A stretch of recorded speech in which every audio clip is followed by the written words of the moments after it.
Buongiorno da Emanuele. Questo per me è un video molto particolare ed è una sorta di esperimento. Mi capita infatti spesso di ricordare dei videogiochi che magari ho anche giocato molto tempo fa e di volerli riscoprire, di voler rivivere in qualche modo le atmosfere senza però avere la voglia di rigiocarli oppure senza aver la voglia di andare a vedere ore e ore di gameplay su YouTube o da qualche altra parte. Così ho deciso di fare un esperimento con Dark Souls, però metto subito le mani avanti per dire che Dark Souls mi è piaciuto, ma non mi ritengo di certo un esperto. E lo dico perché so benissimo che dietro a quest'opera di Miyazaki pubblicata nel 2011 c'è una fanbase a volte anche abbastanza rumorosa e quindi mi sembra giusto precisare che non è mia intenzione fare un video di gameplay e nemmeno andare a sviscerarne la lore, anche perché comunque su YouTube ho notato che ci sono già un sacco di altri utenti che hanno fatto un lavoro di questo tipo. Uno su tutti mi viene in mente Sabaku no Maiko. Al contrario, qui non ci sarà del gameplay, l'idea è proprio quella di fare una sorta di passeggiata virtuale nell'universo proposto dal primo Dark Souls.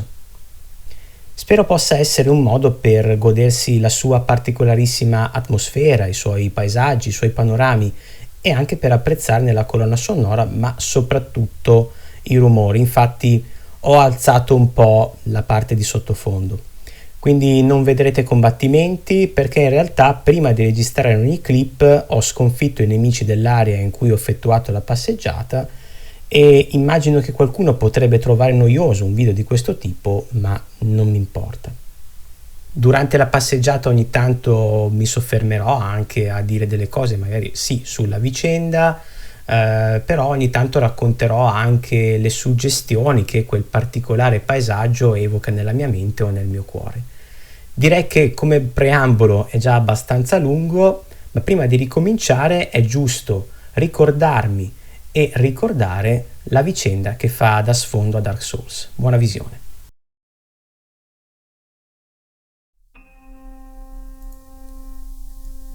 In Dark Souls ci viene raccontato che in tempi molto antichi sulla terraferma l'unica cosa che esisteva era una fitta nebbia che avvolgeva enormi alberi ed enormi draghi eterni. Questo mondo era immutabile, statico, come se lo stesso scorrere del tempo non esistesse. Ma a un certo punto accadde qualcosa di straordinario. Si generò un fuoco che cambiò tutto. Se prima il mondo era statico ed immutabile, ora questo fuoco, come una sorta di soffio vitale, ha dato origine ai cicli, alla diversità. E quindi ci fu il passaggio dal caldo al freddo e viceversa, dalla vita alla morte, dalla luce all'oscurità. E da questa oscurità emersero degli strani esseri che andarono verso il fuoco e nelle sue fiamme trovarono delle anime. 4 di queste anime, chiamate le anime dei Lord, erano così potenti che chi le trovò divenne una sorta di divinità. Nacquero così Nito, il primo dei morti, la strega di Izalith,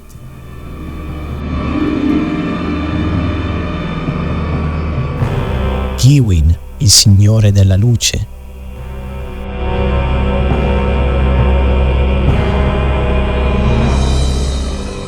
e il nano furtivo, un personaggio molto misterioso.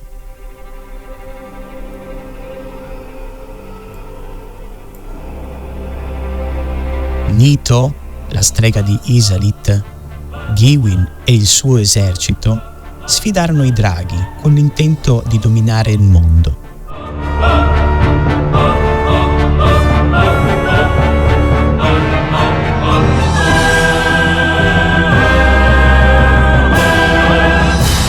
Dopo una grande battaglia, soppiantarono i dominatori dei cieli grazie al tradimento di Set, l'unico drago nato senza le scaglie, che, spinto da un antico risentimento, rivelò a Giwin il punto debole della sua stirpe.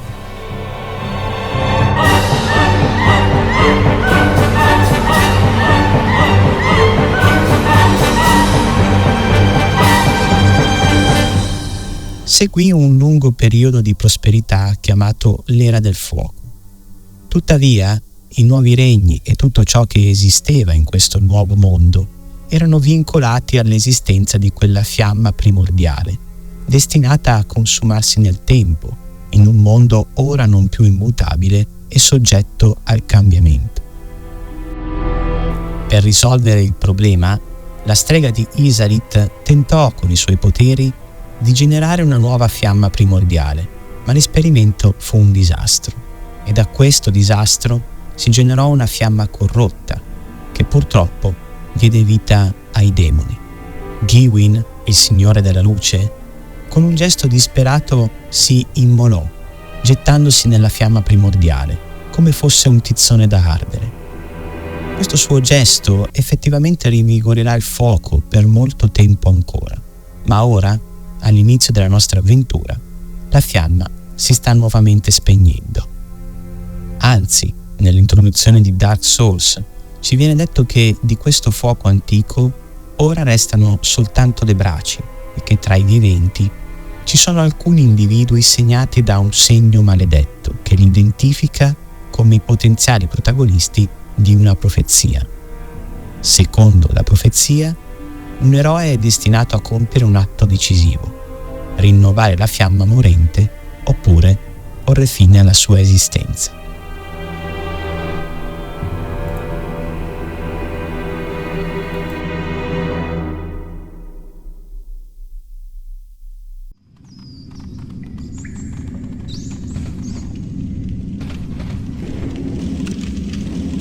Il cammino in Dark Souls inizia qui, in un rifugio. In realtà sembra più una prigione, una specie di fortezza medievale. I suoi corridoi stretti e le celle buie restituiscono un'atmosfera claustrofobica e inquietante e ovviamente un forte senso di isolamento.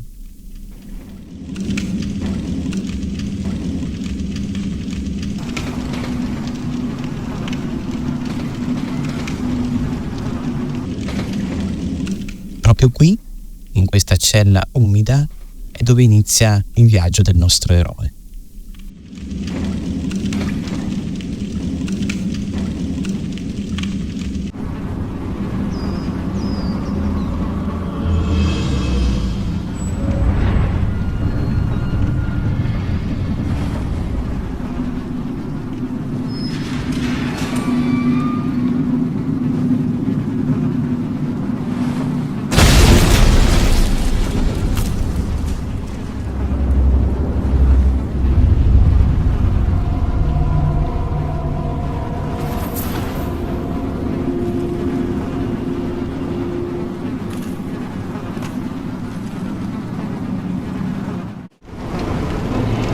Siamo nel rifugio dei non morti. Devo dire che anche se Dark Souls non ha mai, soprattutto alle sue origini, brillato particolarmente in termini di grafica, devo dire che ho sempre apprezzato i vari dettagli delle armature, delle fortezze, delle mura.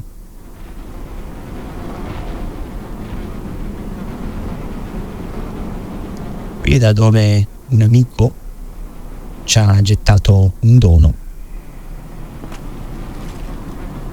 Ora raccogliamo la chiave e prepariamoci ad evadere dalla cella.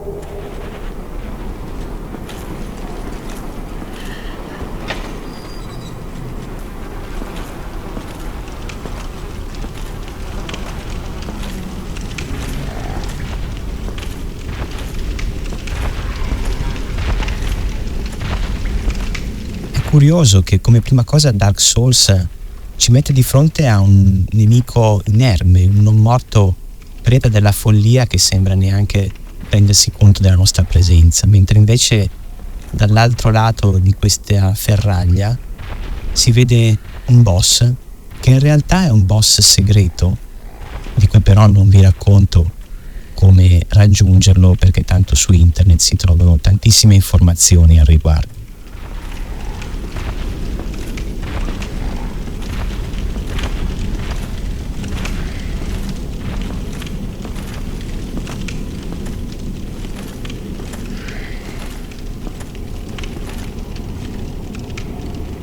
Davvero belli questi occhi rossi, lo sguardo inquietante di questo non morto, che anche lui sembra quasi non accorgersi della nostra presenza.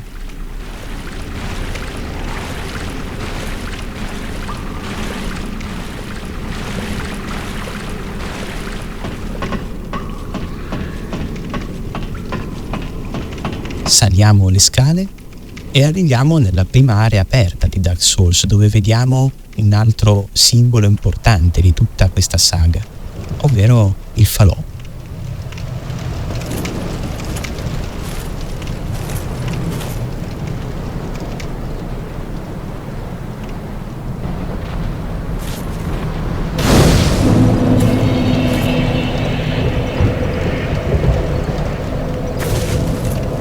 Dark Souls ci permette di guardare anche degli spiragli che ci offrono non dei veri e propri segreti, ma uno sguardo su cosa accade tra poco. Anche se, come ho promesso, in questa serie non ci saranno combattimenti. Perciò, una volta aperto il portone, proseguirò subito con il cammino. Qui il mostro che abbiamo visto poco fa precipita giù cercando di schiacciarci e di metterci subito i bastoni tra le ruote. Una cosa che noto è che, a giudicare dall'architettura di questa struttura, mi viene da pensare che non fosse sempre stata una prigione, ma che magari un tempo qui venissero svolte delle funzioni religiose. È una struttura molto suggestiva dall'aspetto gotico medievale.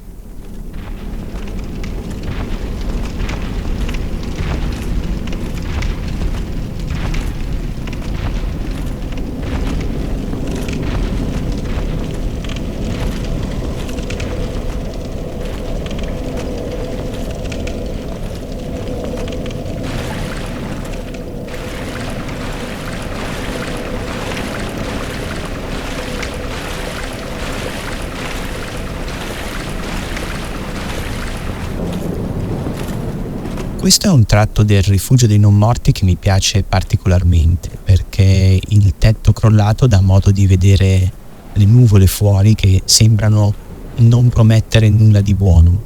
In qualche modo sembrano anticipare un po' quello che accadrà nel corso dell'avventura, tutti i combattimenti che dovremo affrontare.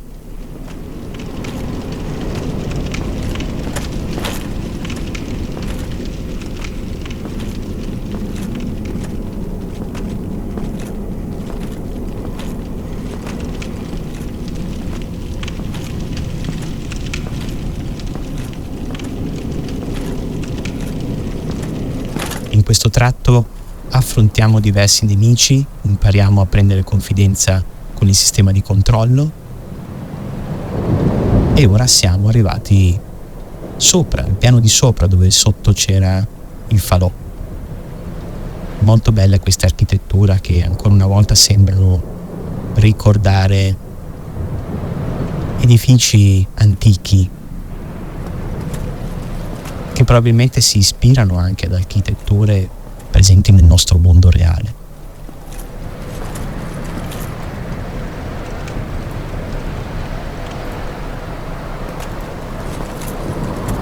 E qui arriviamo in un punto famosissimo dove crolla una trappola che in realtà crea una fessura del muro e ci permette di incontrare il guerriero che prima ci ha donato la chiave. Questo guerriero si chiama Oscar di Astora.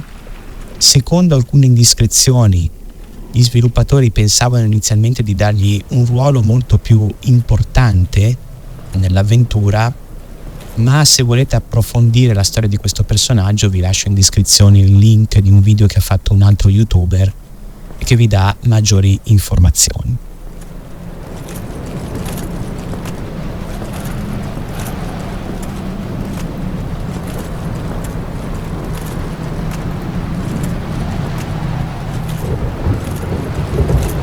Arriviamo finalmente di fronte al primo panorama che ci offre Dark Souls. Molti luoghi in Dark Souls ricordano dei monasteri medievali e delle fortezze gotiche. E così, arrivati a questo punto, ho provato a fare qualche ricerca sulla corrispondenza tra il rifugio dei non morti e alcune strutture antiche reali, e sebbene non abbia trovato una corrispondenza diretta, ho notato che qualcuno solleva delle somiglianze con il castello di Montségur in Francia, che si erge su una rupe a circa 1200 metri di altezza. Le rovine di questa fortezza oggi si possono visitare, anche se in realtà sono abbandonate dal 1600. Ma c'è da dire che rievocano proprio quel senso di antichità e mistero che si respira anche nel rifugio dei non morti.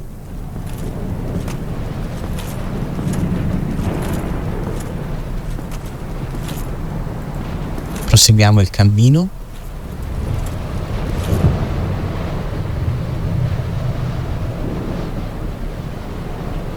Ammiriamo un'ultima volta la volta di questa struttura e dopo questo capitombolo poco elegante che ci ha riportato dove abbiamo affrontato il primo boss del gioco, usciamo nuovamente dal rifugio dei non morti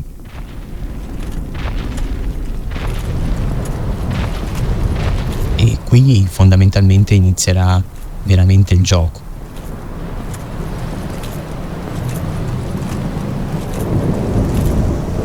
Suggestiva, direi, anche questa gradinata semidistrutta.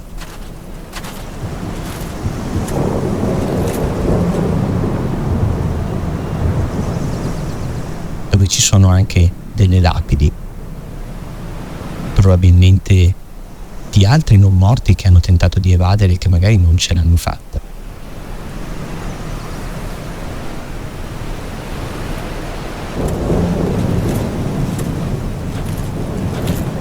Qui c'è un segreto collegato al boss segreto del rifugio dei non morti da affrontare e adesso prepariamoci ad incontrare un corvo gigante che molti associano a Velka, una figura enigmatica della lore di Dark Souls, che viene considerata la dea del peccato e associata appunto al concetto di peccato e di redenzione.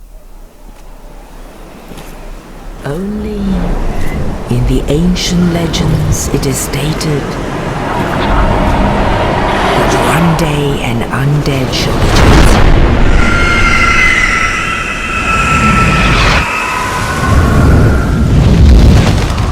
To leave the undead asylum in pilgrimage to the land of the ancient lords. Lordran.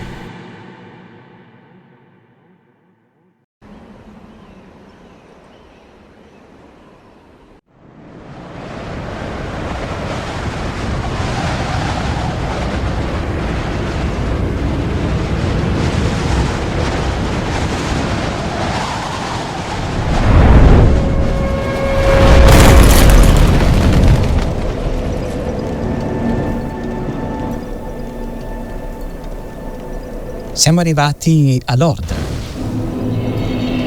più precisamente al santuario del legame del fuoco, un luogo importante e iconico perché torneremo qui più volte nel corso dell'avventura e qui incontreremo anche diversi personaggi.